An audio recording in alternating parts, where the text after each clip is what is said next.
Сәлеметсіздер ме, құрметті оқушылар. Бүгін біз кең байтақ еліміздің жазиралы жерлеріне саяхат жасаймыз. Туған жеріміздің әдемілігін айтып тауыса алмайсың. Жабайы қызғалдақ, көкнәр, жыланаяқ сияқты таңғажайып гүлдерге қарап, жазық далаға кілем төсеп қойған ба деп ойға келесің.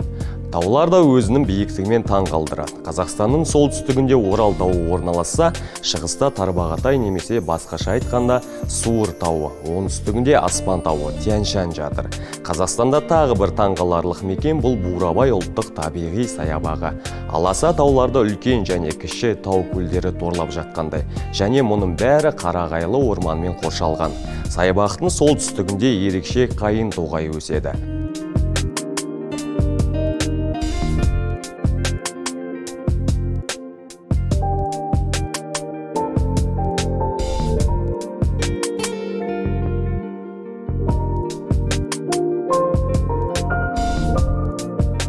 Қайыңдар бұратылып, қошқар мүйізше иіріліп, кейбірі тіпті билеп тұрып қатып қалғандай. Ағаштарының қисайып өскені сонша, жердің бетін жауып қалғандар да бар.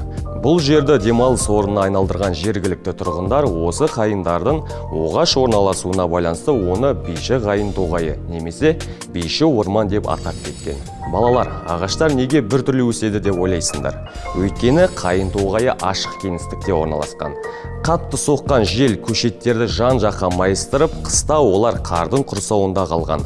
Қайыңдар қысты қалың қардың астында өткізсе де көктемде қайтадан бой түзеп жоғары қарай өсе берді.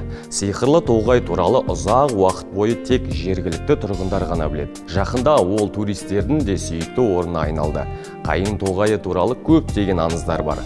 Сондай аңыздың бірінде сауық сайран құру мақсатында көл жағасына бойжеткендер мен бозбалалар жиналды. Ханның да осы мерекеге қатысқысы келеді, бірақ ол өзін көрсе қарапайым халықтың қорқып қалуы мүмкін екенін түсінеді. Сөйтеді де кедейдің кейпіне еніп, мерекеге келеді. Жастар ән айтып көңіл көтереді. Түрлі ойындар ойнайды. Би билейтін кезде келді. Қыздар көгалда шыр айналғанда хан үндемей отыра алмады. Ол бишілерге олардың қандай әдемі екенін айту үшін ортаға шығады. Бойжеткендердің кедей кейпіндегі билеушіні бірден танып қорқып кеткені сонша, олар аққайың болып қатып қалады. Әлгі сұлу қайыңдарды фотосуреттерден де тамашалауға болады.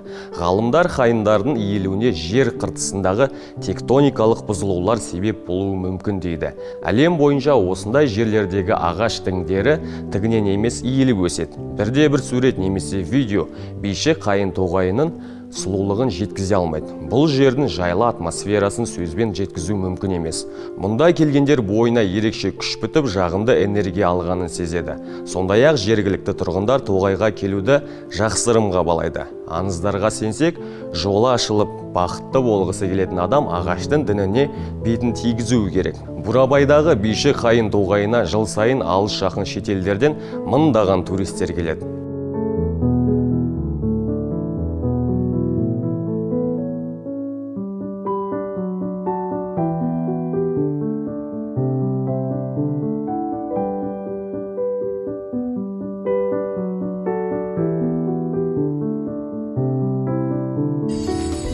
Осымен біздің сабағымыз аяқталды. Келесі кездескенше сау болыңыздар.